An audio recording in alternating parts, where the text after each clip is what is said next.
ask me all the time, how do you save money as a single person? Well, today I'm going to share all my weirdness with you. The first thing I do is I save every time I get paid. So when I receive a paycheck, I never spend the entire paycheck.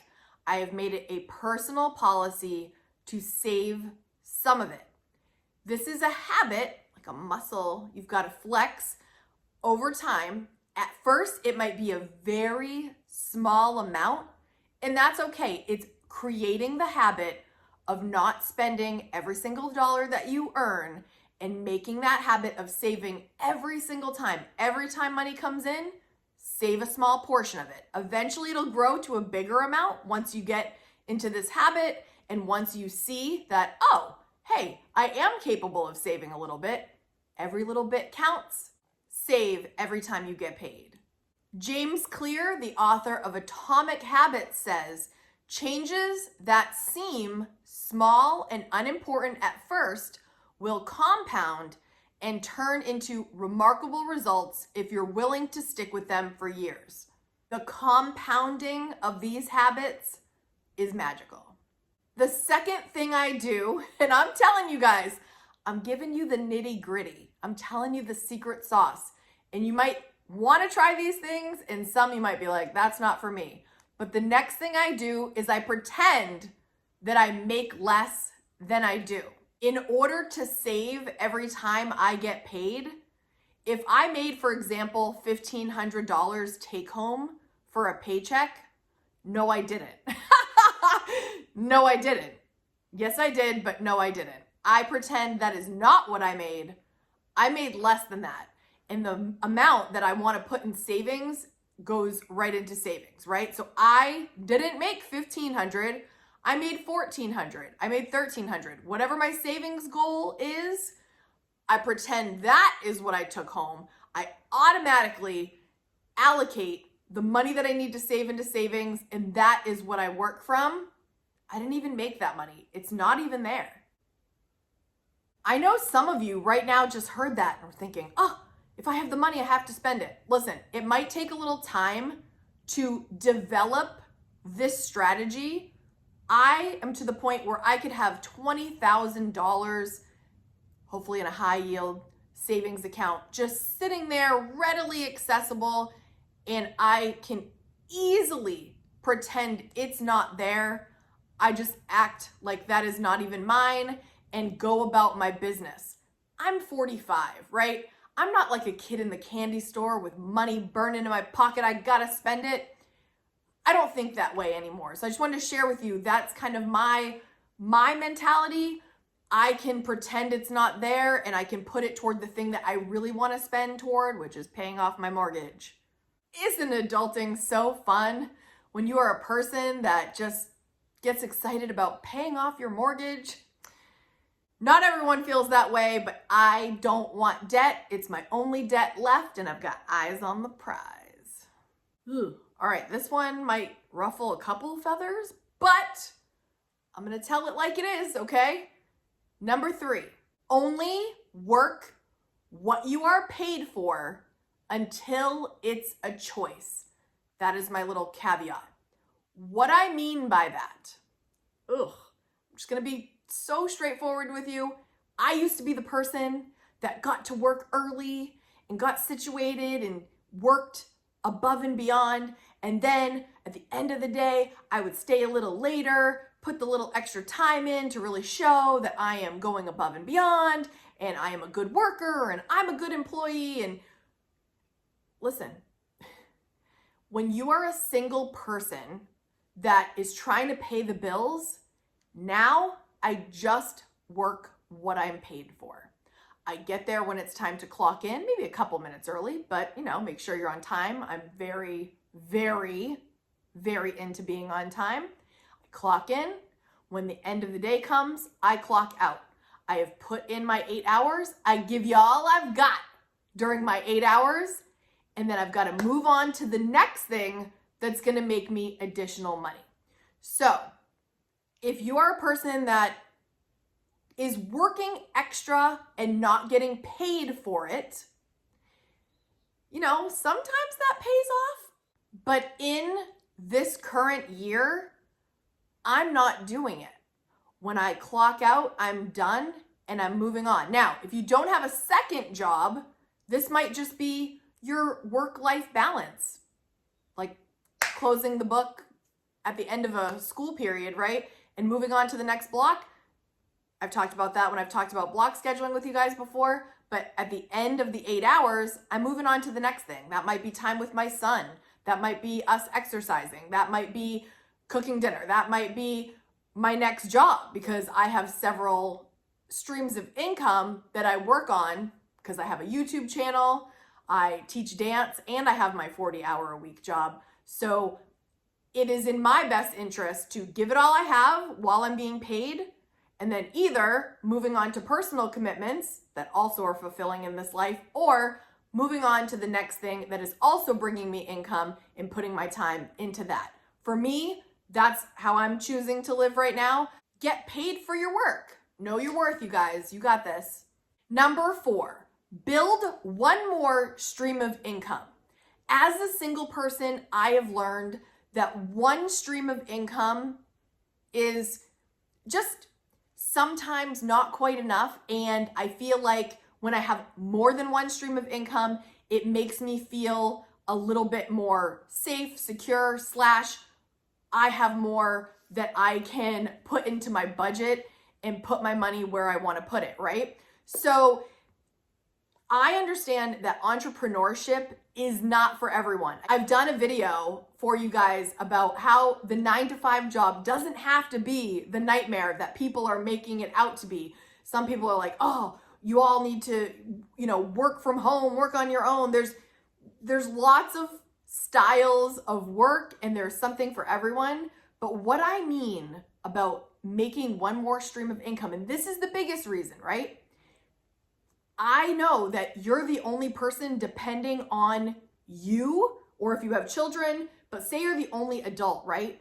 I never want you to feel like you have to make decisions that you don't want to make based on despair or distress, because that can happen when all the weight is on your shoulders and you have no other options. You might be forced to make bad decisions for your money because you feel this despair, right? I don't want that for you. I want you to create a life that you feel good and you feel ready for anything. Stuff's gonna happen, right? So if you can get even just one more stream of income. Now, this doesn't mean, people are always like, well, there's no side hustles I wanna do. Then don't do a side hustle. Get a part-time job somewhere that you either get a great discount that you love or an environment that you love. Say you love coffee, you love books. Can you work in a coffee shop? There's a place not too far from me that it's so great. You can read and you can drink coffee, and I'm just thinking like that, or a bookstore if you love books, or the library if you love books. But find a place that you can even just get a shift in, a little bit of extra money, so that you always have that little icing on the cake, or maybe it really does help you pay your bills. I have a friend lately that just shared with me, she got her power shut off. She thought they had just lost electricity in the neighborhood, and turns out it was because she didn't pay her bill. And then she was really contemplating, like, should I give up my health insurance so I can keep the lights on? And I know that this is not easy all the time, so I'm just trying to encourage getting one more stream of income so that if it hits the fan, because it always hits the fan at some point, as a single person, you've got it covered. I want everyone in the K Squad to feel confident in their finances and have the tools to do so. Number 5, another way that I have learned to save money as a single person is I round up when I am planning my expenses, right? So when you're budgeting, round up on any category that could be a little higher. Like my mortgage is set, but my power, I know roughly what it's gonna be, but I round up. Gas, I round up just in case, because sometimes it actually is gonna be that. But if you get in the habit of like inflating your own budget, you might be pleasantly surprised that you can fit everything into that inflated budget, and then there's gonna be some wiggle room, and guess what you're gonna do with that? Number 6, save your remainders. So we just talked about number 5, rounding up in your budgeting. So say you had planned $150 for your power, and this month it's only $125. $25 goes into savings. If your gas, you planned on it being $50 and it's $40, $10 into your savings. Automatically save your remainders, put it right into savings, make it a habit. And you're setting yourself up for this, because by doing number 5, you are rounding up on purpose. And sometimes we think, oh, we don't really have any wiggle room to save. And that might be the case at first, but the more you do this, round up, save the remainders, and get into that habit of saving. The feeling you will feel when you start realizing you can start piling up a little savings for the things that you want down the road, or for when stuff happens, is going to be so satisfying and a little addicting.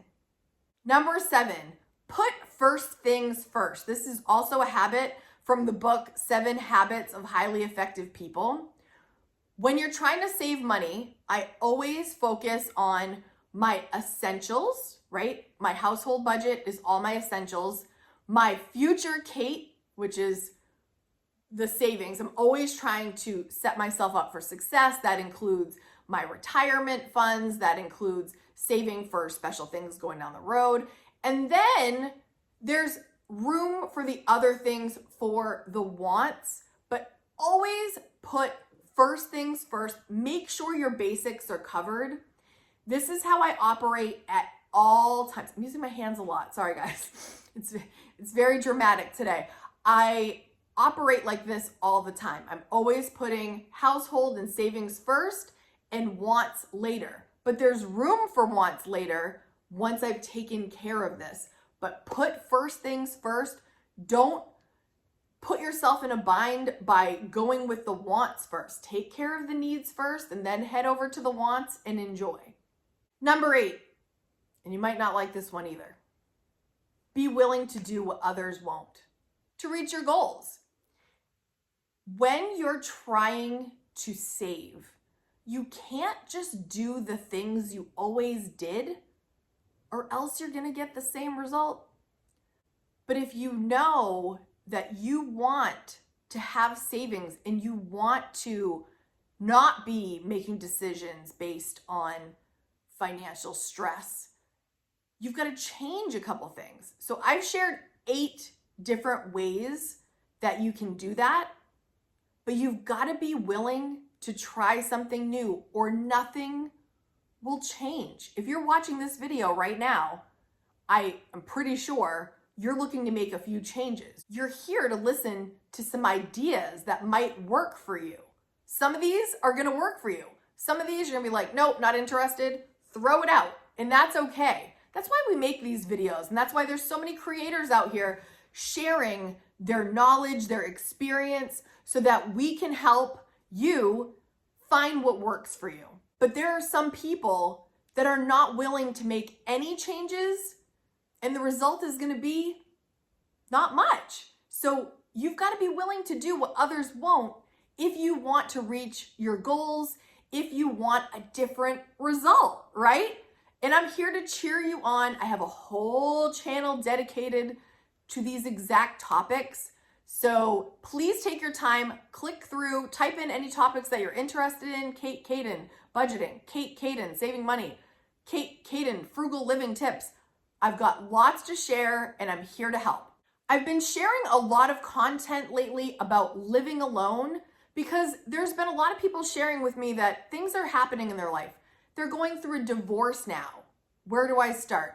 They're going through a breakup. They thought they were going to be living with this person the rest of their life. And now, what do I do? People in their family have passed away and now their whole family dynamic is changing and they're going to be living alone now. Like, what do we do? I am a huge advocate of figuring this out and living your best life as a single person It might be temporary. It might be longer than that. And that's your choice. Some people, once they live alone, they love it so much they never want to live with anyone ever again. And some people are like, it's not for me. Whatever way you want to live, I want to help you. So whether you are living alone, whether you don't, all these tips are going to help you. So please dive in, use what you want, throw out the rest. Now is your turn. Leave us a comment below on how you save money so we can read through and get even more ideas. If you like this kind of content, don't forget to hit subscribe so you never miss a video. I make videos every single Friday. Don't miss an episode. Hit that notification bell. Hit the like if this is your jam. I'm so glad you're here. And if you like this topic and you want some more, I got more for you right here. Click on this video next for more tips. Thanks for watching. See you next week.